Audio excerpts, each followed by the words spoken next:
another out and about from the UK. Here we are at King's Cross. So today I've going to the BLS office, check out what's happening there. Now check out where our clients are going to be going for the NLV applications. When they come and hand in their initial applications, we've got to know ourselves what's going on there. And yeah, I've come from Peterborough today actually. Pretty easy train journey from Peterborough. It's only a 45-minute to an hour journey here to King's Cross. Then we've got to jump from King's Cross onto the Purple Line and change at Holborn, I believe, for the Chancery, which is on the Red Line. So it should only be 3 stops. I've never done this journey before, so I know a lot of our clients actually come directly to King's Cross if they're using the train. So I thought it'd be good just to record it and get it out there. And then yes, let's go and find out what's going on at the BLS office. Hopefully it'll be like the Edinburgh office where there'll be, well, first thing is they'll let me in, because you're not supposed to go in without an appointment, and you can't make an appointment just to turn up to say, hi, I'm Chris from Upsticks, I want some information. But, you know, as we always do, we like to stick our nose in, and it's important to know what our clients are going through as well for us. So yeah, here we are, King's Cross in the background, going off to St Pancras, Purple Line, Red Line, and I reckon in about 10 minutes we'll be at the Chancery, which is our underground station near to the BLS office.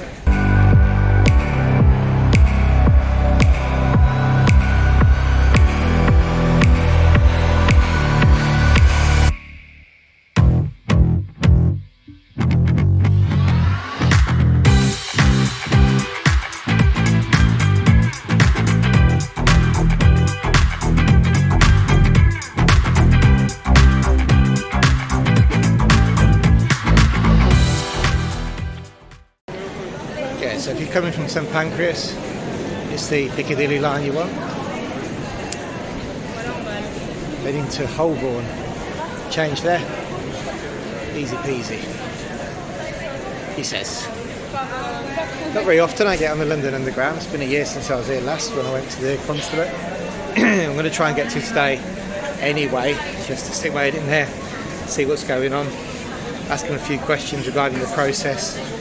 I want to know what's happening between the BLS and the consulate. Whether they'll tell me, I don't know, but who cares. Because I noticed that if they do ask for extra documentation, we still have to send it to the consulate. So yeah, but let's get to the BLS office first and see what's going on.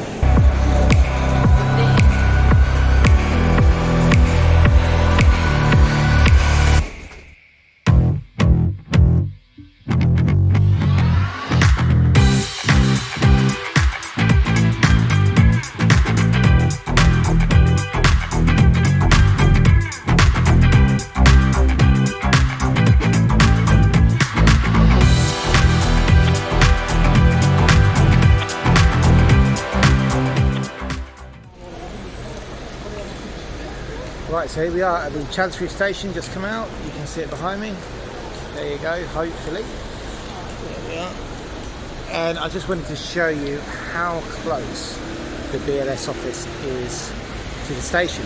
So you want to come out here, hopefully it's not raining like today. I'm going to swing the camera around so you can see. Now, we have the Chancery bus stop as well, so if you come in by bus, this is where you're going to get to.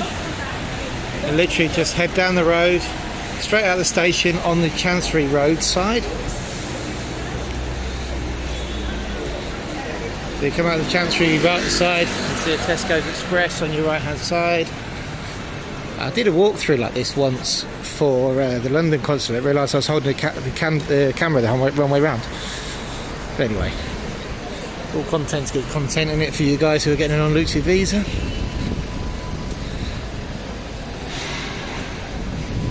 And Google, if you follow Google, it actually takes you down a street which you don't need to go down, because you can cut down a street a bit earlier.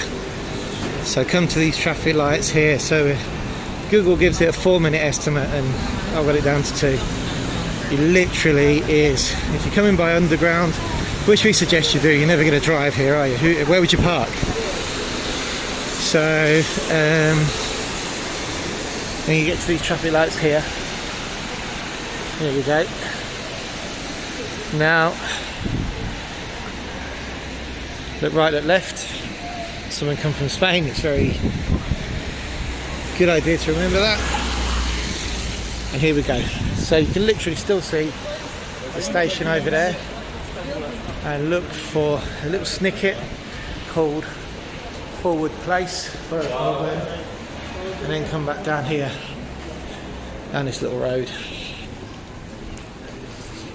So Google will take you around the long way if you walk in.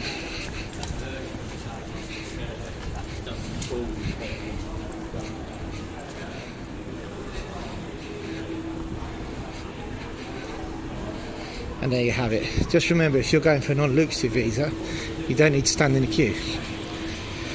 Okay, so if you're going to a non-lucrative visa,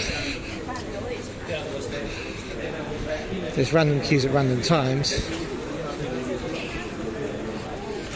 but you can just go straight and press the button, which is there. And there we have it.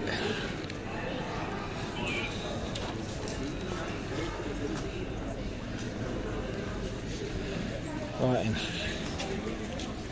and before we go in, we're going to show you somewhere where you can have a last minute sit down, a coffee, relax yourself and get your documents in order. So that's the BLS Centre, little shortcut. If you come back out down the snicket, then we like to check out the local area as well. Sometimes maybe there's a last minute panic, maybe there's a document that you're missing or whatever. Not normally the case, I have to say, if you're one of our clients, but you never know. Maybe you need to just tighten your belt and make sure you got your pen in your hand. Well, just round the corner is an absolutely lovely coffee shop, again on the main road, on High Holborn Road it is. This little coffee shop here called Meletius. This place is fantastic. They're about £3.30 for a coffee, and lovely large black coffee, £3.30, which, believe it or not, isn't bad for London. And there's plenty of space in there for you to get your stuff together before you go. And just remember that you've got an appointment, so go up with your appointment. Make sure you got your appointment printed off or on your phone. Press the button, which we're going to show you on this video as well, which one to press. And yeah, that's how to get from the underground to the BLS office, which is right down there.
Right, so here we are at the BLS office, and can't say it was the same successful visit as it was to the Edinburgh consulate, because they're extremely busy. There's a huge queue outside. To stick your head in is an absolute nightmare. So we did manage to get in, but when they realised I didn't have an appointment, it was a quick we're not answering any of your questions, go on the website type jobby.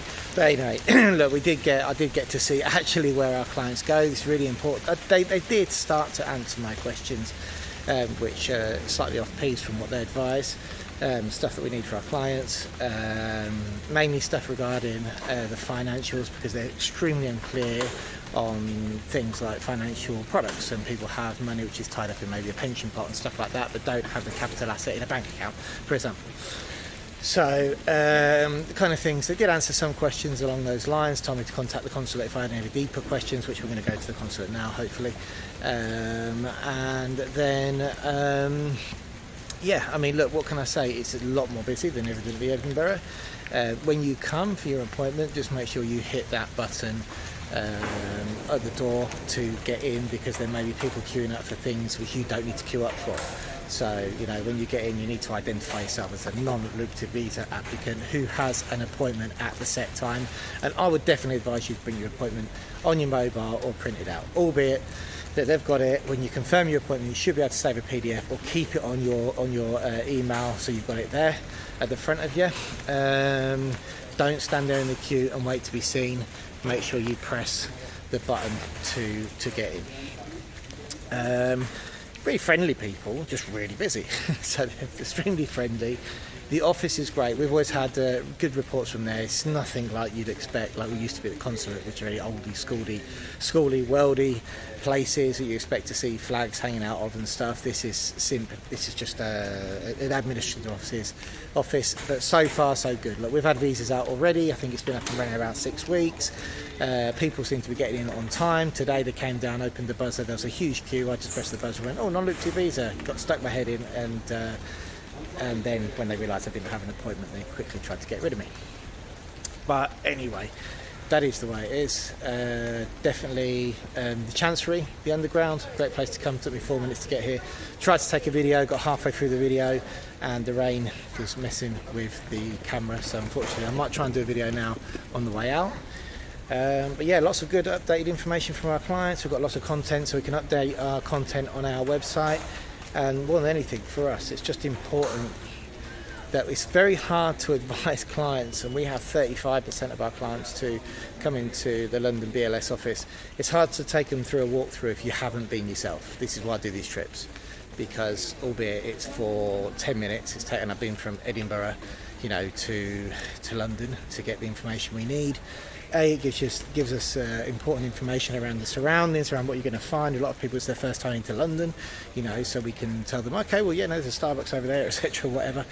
But it also, in our heads, in my head, in which I can then relate to the team, it gives us a sense of we're actually there with our clients, because we can walk you through it. If we haven't been, we can't do that. So there you go. Here we are, BLS. I'm going to have a wander down the queue now, see if I can meet anybody else who's going for a non-lucrative visa, be a bit nosy, have a chat with them, and yeah, we're going to get some more content for the website.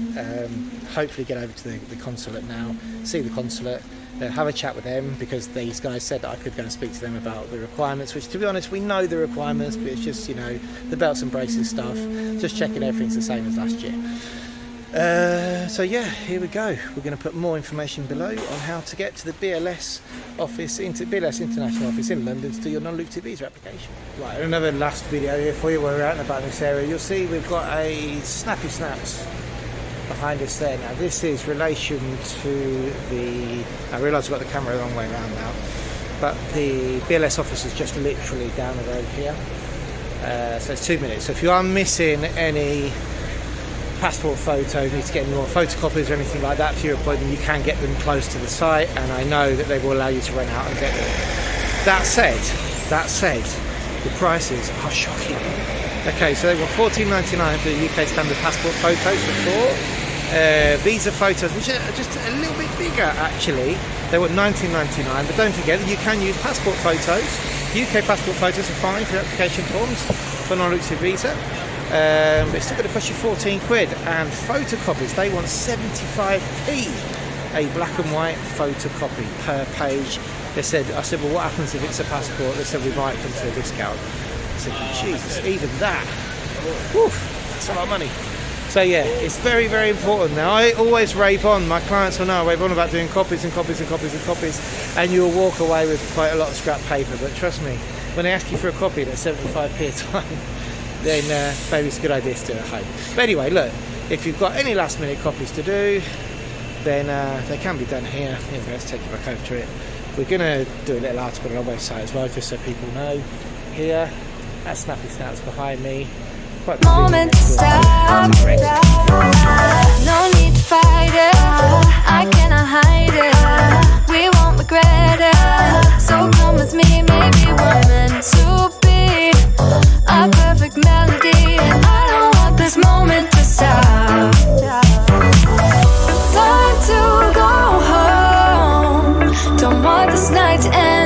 about time we stop pretending. Yeah, yeah,